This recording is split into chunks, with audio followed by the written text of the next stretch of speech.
Guys ये देखो, ये सामने की तरफ आप देख रहे हो ना, यहाँ पर स्टेयरकेस क्लोज करने का काम शुरू हो चुका है। और अब ये जो एस्बेस्टस है, इसी एस्बेस्टस के ऊपर इस प्लेटफॉर्म को बनाया गया है, फैब्रिकेट किया गया, मतलब एस्बेस्टस नीचे की साइड से हटाया नहीं गया है। गाइस ये देखो, अब यहाँ पे चैनल को वेल्ड किया जा रहा है, सॉरी एंगल को वेल्ड किया जा रहा है। गाइस आज मैं दूसरे रास्ते से साइड तक जाऊंगा। कल जब मैं जा रहा था तो वो यूनिट नंबर 2 की तरफ से मैं गया था, यूनिट नंबर 2 की लिफ्ट से 45 मीटर की हाइट पर। अगर आपने नोटिस किया होगा तो आपने मेरी पिछली वीडियो में देखा होगा, मैं यूनिट नंबर 2 की तरफ से यूनिट नंबर 1 की तरफ आया था। ये देख लो, वो यूनिट नंबर 2 है और ये यूनिट नंबर 1, और इस वाले यूनिट में ही हमारा काम चल रहा है।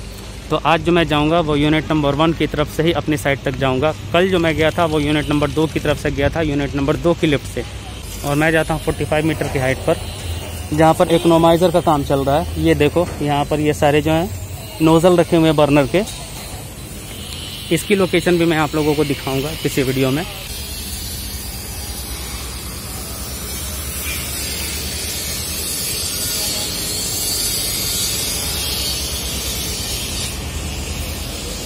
यहाँ तक रास्ता सेम आता है, उसके बाद डिवाइड हो जाता है। इस तरफ से यूनिट नंबर 2 की तरफ जाते हैं। कल मैं जा रहा था तो इस तरफ से मैं गया था, यूनिट नंबर 2 की तरफ।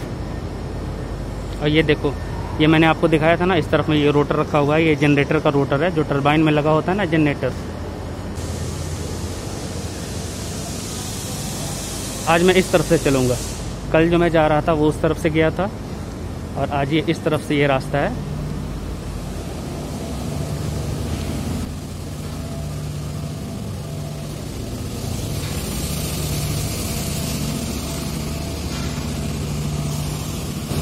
ये जो आप सामने देख रहे हो, ये है मिल, बाउल मिल।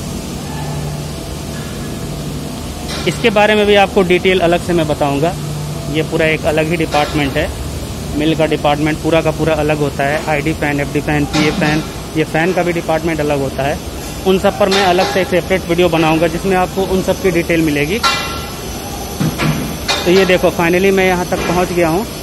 यही सामने की तरफ यूनिट नंबर 1 की लिफ्ट है, और इसी लिफ्ट से मैं ऊपर जाऊँगा 45 मीटर पर। A few moments later.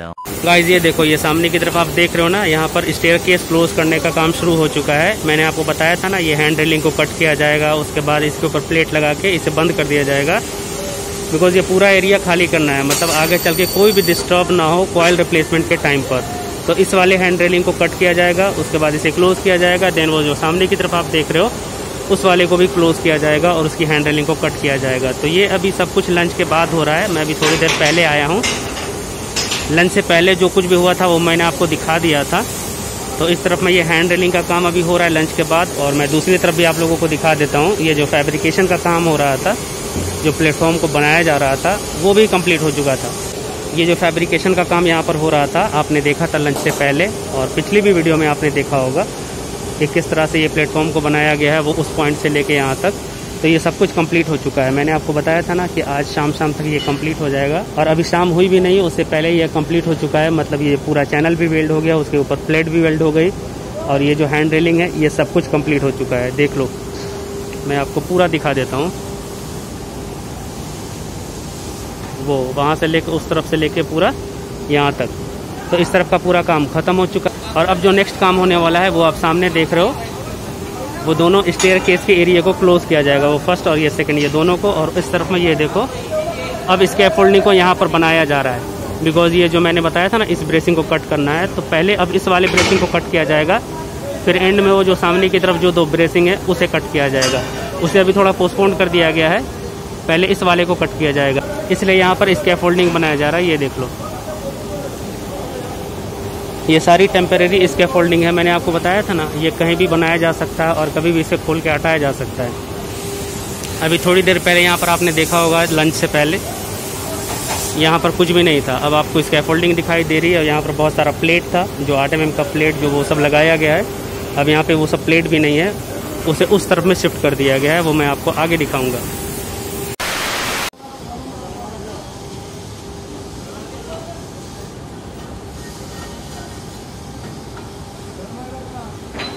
A few moments later. Guys ये देखो, ये सामने की तरफ फाइनली यहाँ से हैंड रेलिंग को कट करके हटा दिया गया है गैस कटिंग से। और अब ये जो नीचे की साइड में प्लेट लगी हुई है 3 साइड में, इस तरफ और वो सामने की तरफ। अब इस प्लेट को रिमूव किया जा रहा है गैस कटिंग से। वो देखो एक बंदा है, वो गैस कटर है और वही गैस कटिंग से ये सारी चीज़ों को हटाएगा। और इसी तरह से वो आगे वाली जो स्टेयर है, वो जो मैंने आपको दिखाया है, सेम प्रोसेस वहाँ पर भी किया जाएगा। पहले इस वाले को, देन उसके बाद उस वाले को किया जाएगा। वो भी मैं आपको आगे दिखाऊंगा, तो आप वीडियो में बने रहो और चैनल से जुड़े रहना ताकि कोई भी वीडियो आपसे मिस ना हो।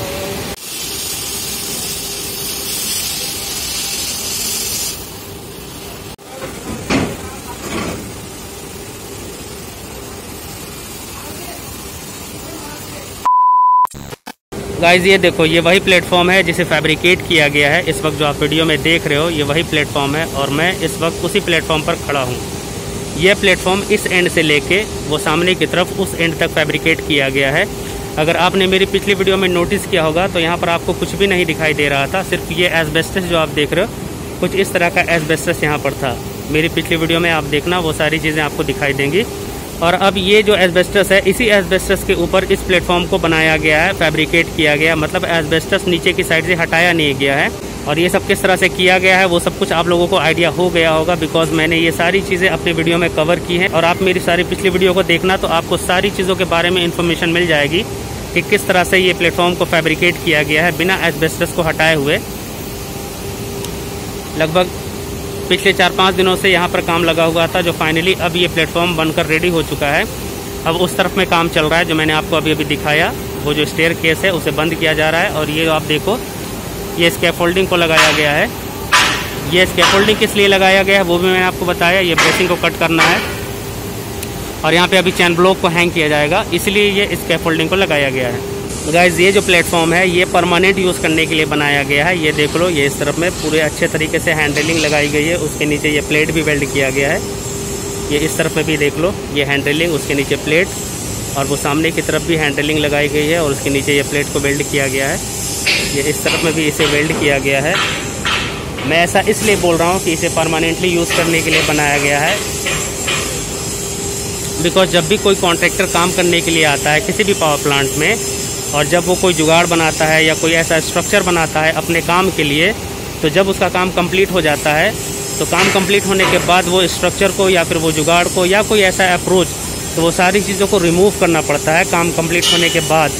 ये रूल है किसी भी पावर प्लांट का। अगर आप कोई भी एक्स्ट्रा चीज़, एडिशनल चीज़ों को ऐड करते हो पावर प्लांट में, कोई स्ट्रक्चर बनाते हो या फिर कोई ऐसा जुगाड़ बनाते हो, वो सारी चीज़ों को रिमूव करना पड़ता है प्रोजेक्ट कंप्लीट होने के बाद या काम कंप्लीट होने के बाद।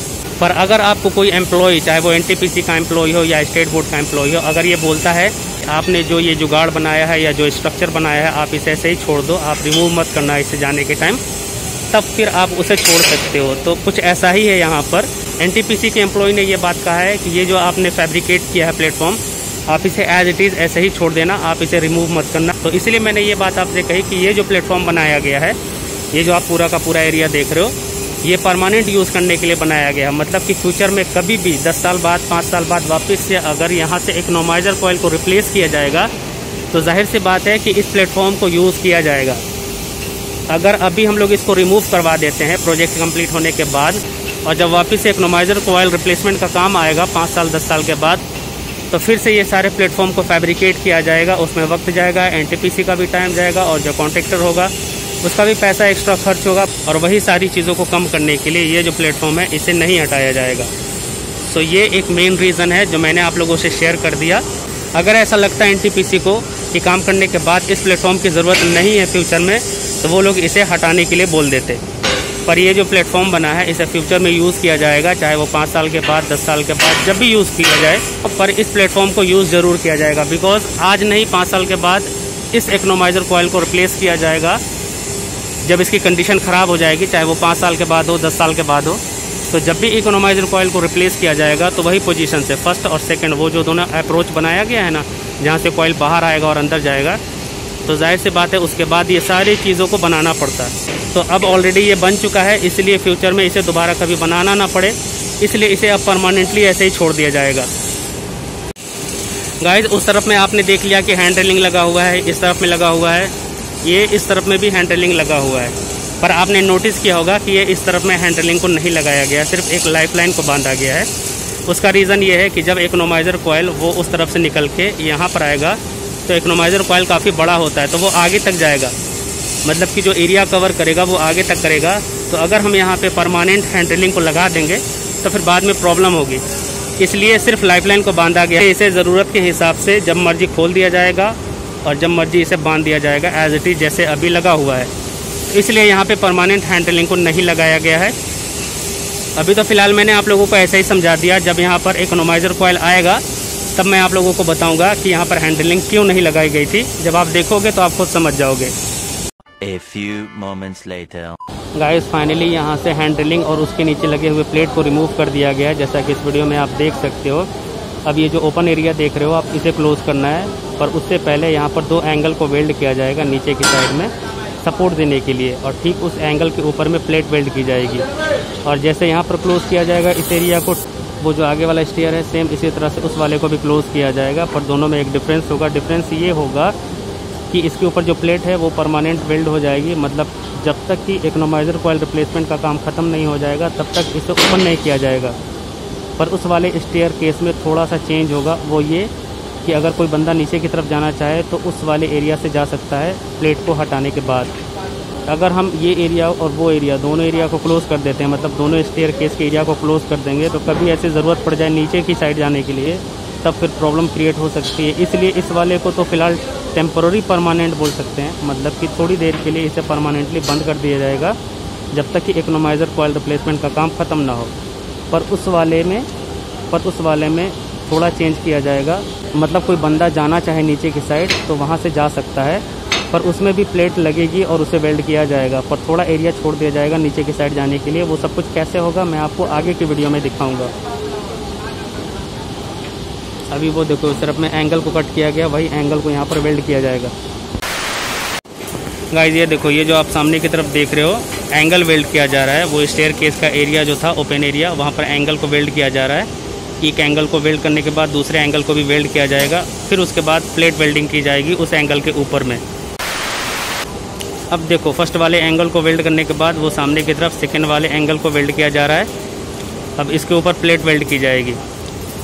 गाइज़ इस वक्त शाम के 6 बज रहे हैं, इसलिए थोड़ा लाइटिंग की प्रॉब्लम हो सकती है इस वीडियो में, पर फिर भी मैं आप लोगों को सारी चीज़ें दिखाने की कोशिश कर रहा हूँ कि किस तरह से प्रिपरेशन वर्क होता है कोई भी बड़े काम को करने से पहले। तो ये दोनों एंगल जब फुल वेल्ड हो जाएगा उसके बाद इसके ऊपर प्लेट को वेल्ड किया जाएगा। गाइज़ मैं आपको पास से दिखाने की कोशिश करता हूँ किस तरह से एंगल को वेल्ड किया जा रहा है, आप भी देख लो किस तरह से पावर प्लांट में काम होता है।